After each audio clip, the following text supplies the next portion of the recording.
네, 안녕하세요. 준도사입니다. 오늘 첫 강은 생태적 관심의 필요성에 관해서 좀 이야기를 해보려고 합니다. 일단 생태적 관심이 필요하다라는 말에 대해서 반대하는 사람은 없을 겁니다. 생태적 관심이 필요하다 그랬을 때 그거 필요 없어, 그건 나랑 상관없는 일이야, 뭐 이런 이야기를 하진 않을 거예요. 그런데 우리가 이 생태적 관심이 필요하다라고 하는 이 당연한 얘기를 굳이 다시 해야 되는 이유는 뭐냐면, 우리가 생각하는 생태적 관심과 우리가 정말로 필요로 하는 그 생태적 관심이 조금 다르기 때문에 그렇습니다. 약간 온도 차이라고 할까요? 그래서 생태적 관심에 대해서 이야기를 하기 위해서 좀 개념적으로 우리가 좀 짚어봐야 될 것들이 있습니다. 일단 생태적이다 라고 하는 말과 좀 환경적이다 라고 하는 말에 대해서 좀 생각을 해볼 필요가 있습니다. 생태적이다 그리고 환경적이다, 이 말을 우리는 좀 혼용해서 사용하는 경우가 많죠. 혹시 차이를 아시나요? 생태적이다, 환경적이다 라고 하는 그 표현의 차이.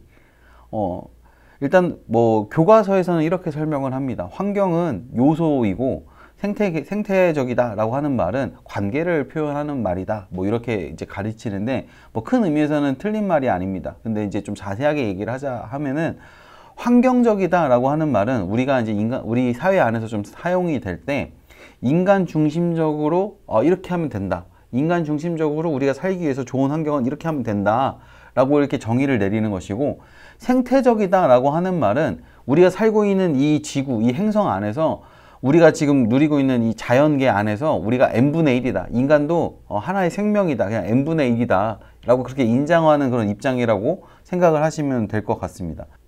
생태적이다, 환경적이다 라고 하는 그 말의 차이가, 이제 뭐 예를 들자고 한다면, 환경은 인간 중심적으로 이렇게 꾸며놓으면, 이렇게 조경을 해놓으면 우리가 살기 괜찮아, 이렇게 정의를 내리는 것이고, 생태적이다 라고 하는 말은 우리도 이 지구라고 하는 행성에서 n분의 1의 생명이다 라고 하는 것을 인정하는 거예요. 그러니까 이 지구가 인간의 것이 아니라 공유의 것이라는 거죠. 커먼즈, 공유 재산이라는 것이죠. 그걸 인정하는 어떤 지향을 이야기합니다. 그래서 우리가 좀 예를 들어보면은, 여름철에 우리가 휴가를 가잖아요. 휴가를 갈 때 우리가 보통 어디로 갑니까? 뭐 이제 호텔을 가죠. 뭐 시설을 많이 이용을 하게 되는데, 대부분 보통 이제 자연에 이제 우리가 간다, 그렇게 얘기를 해요. 자연을 만끽하러 간다. 그래서 뭐 계곡도 가고 바다도 가고 산도 가고 뭐 이렇게 가잖아요. 근데 우리가 그렇게 갔을 때 우리를 맞이하는 그 모습들을 한번 상상해 보십시오. 일단 예를 들어서 뭐 리조트 같은 데를 이제 콘도나 뭐 이런 데 빌렸어요. 가면은 주차장에 들어가서 차를 딱 내렸어요. 그러면은 보통 정원이 있습니다. 그 정원에는 보통 잔디가 깔려 있고 우리가 보기 좋은 정원수들이 쫙 자리를 하고 있죠. 그리고 우리가 그걸 바라보면서 이렇게 얘기를 합니다. 이게 자연이구나. 역시 자연에 들어오니까, 산에 들어오니까 공기가 좋네, 뭐 이런 그 감상을 가질 수가 있어요. 그런데 그게 환경적이라는 거예요. 그게 그 잔디가 깔려 있고 우리가 보기 좋은 조경수를 그걸 심해 놓은 게 우리 그러니까 그 땅의 원주민들, 그 땅을 원래 차지하고 있었던 그 원주민들에게 좋은 게 아니거든요. 누구에게 좋은 겁니까? 인간에게 좋은 거예요. 생태적이다 라고 하는 말은 인간 중심적으로 이렇게 환경을 이렇게 만들어 놓고 조경을 해놓고 그런 것을 생태적이라고 얘기를 하는 것이 아닙니다. 생태적이라고 하는 것은 우리가 이렇게 관계가 있구나, 나하고 나무하고 이런 관계가 있구나, 나하고 물하고 이런 관계가 있구나, 공기하고 이런 관계가 있구나 라고 하는 것을 느끼면서 모두가 다 잘 살아갈 수 있도록, 모두가 다 그것을 소유할 수 있도록 그렇게 막 생각하면서 살아갈 수 있는 환경을 얘기를 해요. 그러니까 개발과는 좀 거리가 먼 얘기가 되는 거죠. 하나님이 주신 이 세상을 우리 인간만 누리는 것이 아니라 우리 이웃 생명들도 함께 누리는 것이다 라고 생각하는 게 바로 생태적이다 라는 것이에요. 근데 우리가 이 생태적이다 라고 하는 그 표현에 우리가 관심이 필요하다 라고 제가 얘기를 했습니다. 우리는 환경적으로는 관심을 많이 가져요. 예를 들어서 미세먼지가 막 넘어옵니다. 이제 봄철이 되면 막 미세먼지가 막 많이 넘어오죠. 그럼 우리가 뭐라고 얘기를 해요? 뭐 이제 중국발이라 뭐 해가지고 책임 소재를 따집니다. 중국에서 대부분 넘어왔다 막 이러면서, 뭐 우리가 또 공장을 또 많이 돌렸다, 뭐 자동차를 많이 탔다, 뭐 이런 얘기를 하면서 미세먼지에 관한 이야기가 인간의 건강에, 우리의 건강에 직접적으로 영향을 미치기 때문에 좀 해결을 해야 된다라고 관심을 가집니다. 그런데 이 먼지가 왜 생기는지에 대해서는 얘기를 하지 않아요. 이 먼지하고 도대체 나하고는 무슨 상관인가에 대해서는 얘기하지 않아요. 이 먼지를 생산하게 된 이유가 무엇입니까? 몽골에서 이제 사막화가 진행되면서 중국을 거쳐가지고 이제 거대한 모래바람이 일어나면서 황사바람이 일어나고 그게 이제 바다를 넘어오죠. 그 넘어오게 되었던 가장 큰 이유는 뭐냐면 우리가 지금 계속해서 이제 온난화, 지구를 계속해서 뜨겁게 달구고 있잖아요. 탄소 중립을 이루어야 되는데 탄소를 계속해서 더 많이 배출하는 삶을 살고 있습니다. 그러면서 우리는 계속해서 먼지 타령만 하고 있는 거예요. 이 미세먼지는 우리 건강에 해로워. 근데 사실 우리 그 건강을 해롭게 하는 것은 우리의 생활 방식의 문제였는데 원인이 거기에 있는데 그 원인은 찾지 않고 미세먼지는 문제니까 이걸 해결해야 된다라고 보는 관점이 바로 환경적인 것이고 이 미세먼지를 발생하는 것이 우리의 그 생활 습관 때문에 우리 생활 방식 때문에 그런 것이니까 우리가 이것을 좀 성찰하고 우리 삶을 좀 생태적으로 바꿔보자 라고 생각하는 것이 바로 생태적인 어떤 관심이라는 것이죠. 이 역사적으로 이게 이제 이 생태적 관심과 환경적 관심이 이제 이분화돼서 굉장히 이제 극을 달리는 우리 인간의 역사가 극의 역사라고 볼 수 있습니다. 생태적이다, 환경적이다. 예를 들어볼게요. 우리가 이제 4대 문명, 이제 문명에 시작되었다라고 했을 때 4대 문명지를 우리가 보통 이제 강 유역에서 이제 시작됐죠. 이제 황하 문명, 인더스 문명, 메소포타미아 문명, 나일강 문명 해가지고 이제 그렇게 4대 문명이라고 하잖아요. 하나 더 꼽아주면 잉카 문명 이렇게 꼽아주면서. 근데 이제 그 문명이 시작될 때 우리가 굉장히 중요한 그 지점이 있습니다. 우리가 기억해야 될 중요한 지점이 있는데 이 문명이 시작되면서 우리의 인간의 삶이 확 바뀌었어요. 뭐가 바뀌었냐면 보통 이제 그 강 유역에서 인간들이 살아갈 때, 사람들이 살아갈 때, 비옥한 이제 그 초생달 지역이라고 해가지고 강이 이제 범람을 하면 그 안에 이제 토사물들이 나와가지고 땅을 비옥하게 만드니까 거기다 농사를 지어가지고 자급자족을 하면서 살았어요. 그런데 이제 인구수가 좀 늘어나고 정착을 하기 시작하고 이제 사람들이 모이니까 지배구조가 생기게 되죠. 지배구조가 생겼어요. 성경에서는 이제 그걸 가인이 이제 처음에 성을 만들었던 그 에녹성이죠. 이제 자신의 아들의 이름을 따서 성을 도대체 누가 만들었을까? 혼자서 만들진 않았을 거 아니에요? 지배구조가 있었다는 거죠. 성을 만들기 시작을 했어요. 그 성을 만들기 시작을 하면서 사람들의 사고관이 바뀌게 됐는데 뭐가 바뀌었냐면 문명이 시작하기 전에는 자연이 어떤 두려움의 대상이었어요. 자연은 뭔가 인간에게 두려움의 대상이었고 뭔가 전지전능한 어떤 우리 인간계의 어떤 그 세계관 안에서 간섭할 수 없는, 범접할 수 없는, 그래서 자연물을 숭상하기도 했고 토테미즘이나 애니미즘을 바라보면 이제 그 자연물 자체를 숭상하기도 했고 거기에 정령이 있다라고 생각을 해서 그렇게 이제 신앙을 갖게 됐죠. 그런데 문명이 생기면서 이 자연에 대한 어떤 숭배했던 그리고 두려움의 대상이었던 이 자연이 정복의 대상으로 바뀌게 됩니다. 황하 문명이 일어났어요. 우리가 잘 알고 있는 사건이 있습니다. 진시 황제가 물길을 바꿨어요. 두 강을 이었죠. 양쯔강하고 황하강을 이어버렸어요.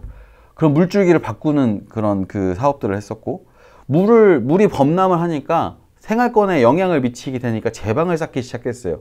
그리고 농업 용수를 이제 확보하기 위해서 물을 가둬놓기 시작을 합니다. 자연이 이제 범람을 해서 그렇게 홍수가 나고 지진이 나고 이렇게 되면은 사람들은 그냥 운명이겠거니 하면서 죽어야 했어요. 그냥 자연이 그렇게 인간의 그 삶을 그렇게 앗아가게 되면은 그게 당연하다고 생각을 했습니다. 그래서 두려움의 대상이 되었던 것인데 문명이 이제 생기고 이제 성이 생기다 보니까 울타리가 쳐지고 삶과 죽음의 그 경계를 결정하는 게 자연이 아니라 인간이 선택하게 되는 거예요. 그래서 지배구조 안에서 가장 높은 계급에 있는 사람들은 그 자연의 그 침범으로부터 더 안전한 삶을 살게 되고 계급이 낮을수록 그 자연의 그 침범에서 더 취약한 그런 환경에서 살아가게 되죠.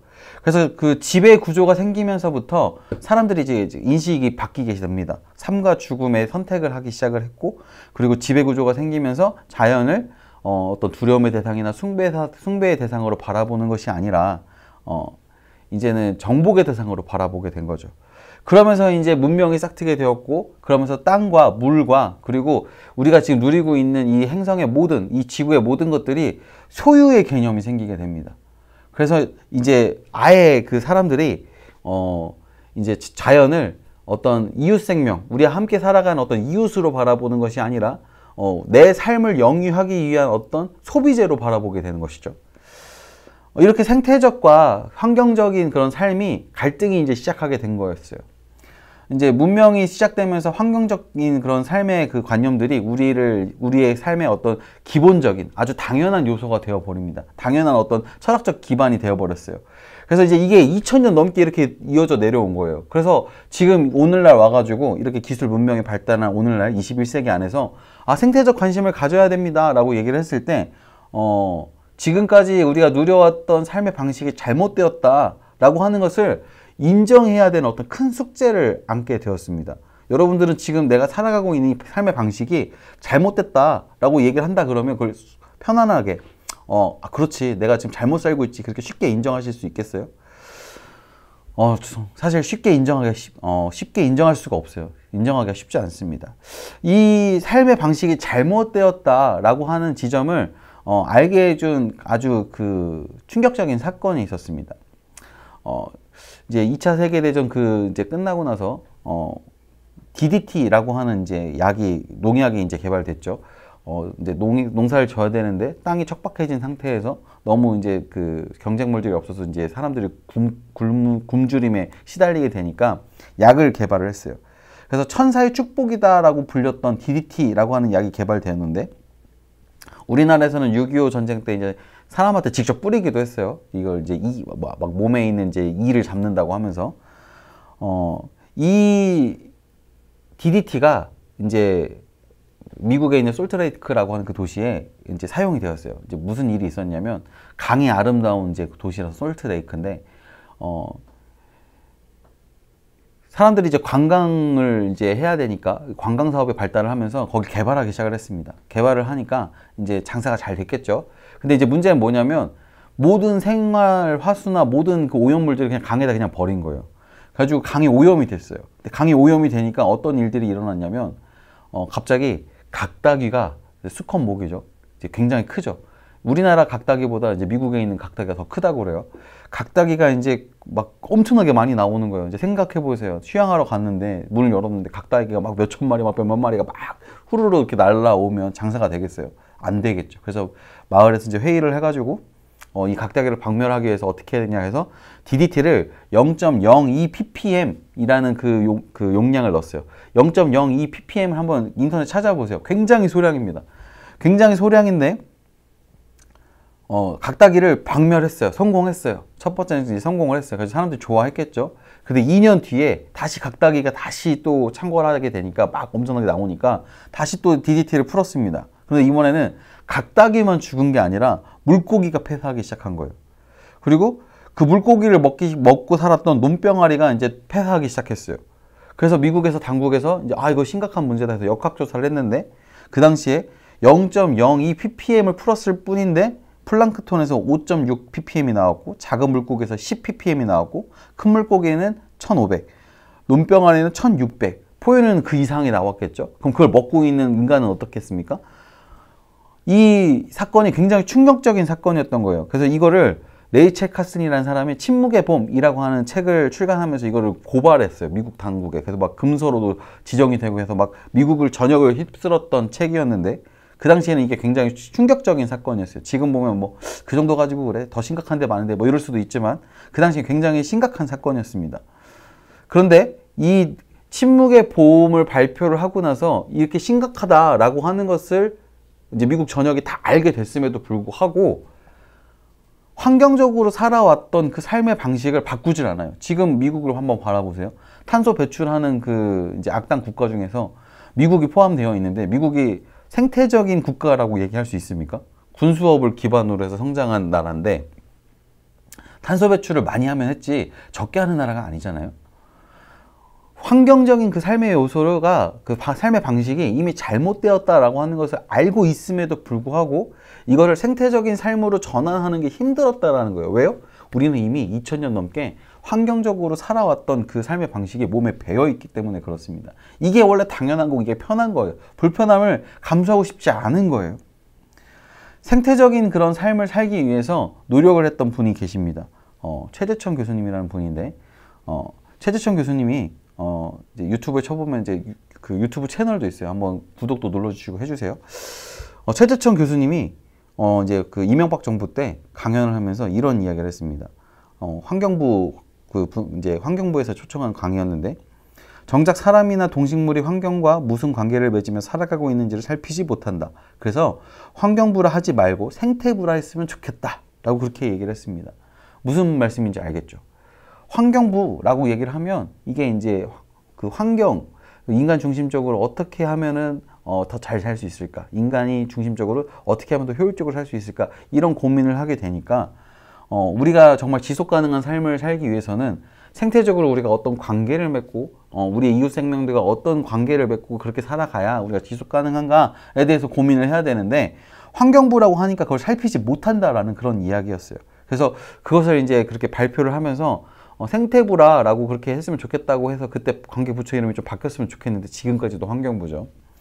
우리가 생태적인 삶을 살기 위해서 관심을 갖는다라고 하는 것은 그냥 말 그대로 생태적인 삶에 관심을 둔다. 그런 차원에서 생각을 하시면 안 됩니다. 우리가 지금까지 살아왔던 환경적인 그런 삶이 잘못되었다. 지속 가능하지 않다. 우리가 지금 같이 함께 살아가고 있는 같은 하늘, 같은 공기, 같은 물을 마시면서 살아가고 있는 이웃 생명들이 우리로 인하여서, 인간으로 인하여서 착취당하고 있다. 생명을 빼앗기고 있다. 라고 하는 것에 대해서 반성하는 거예요. 성찰하는 거예요. 그래서 저는 이렇게 표현을 합니다. 신앙적으로. 생태적 전환은, 생태적 전환이라고 쓰고, 회계라고 읽는다. 라고 그렇게 제가 표현을 합니다. 생태적 전환이 그래서 그렇게 어려운 거예요. 회계가 쉬운 일은 아니잖아요. 나의 삶의 자리를 제자리로 돌리는 게 회계인데, 우리가 생태적 관심을 가져야 우리가 회계를 할 수 있습니다. 우리가 교회 안에서 생태적 관심을 어떻게 가질 수 있는지, 우리가 무엇을 할 수 있는지 한번 돌아보시고, 생태적 관심을 갖고 생태적 전환을 이루어서 우리가 하나님 앞에 회개하며 나아갈 수 있도록 함께 마음을 모으고 함께 신앙의 여정을 같이 걸어갔으면 좋겠습니다. 네.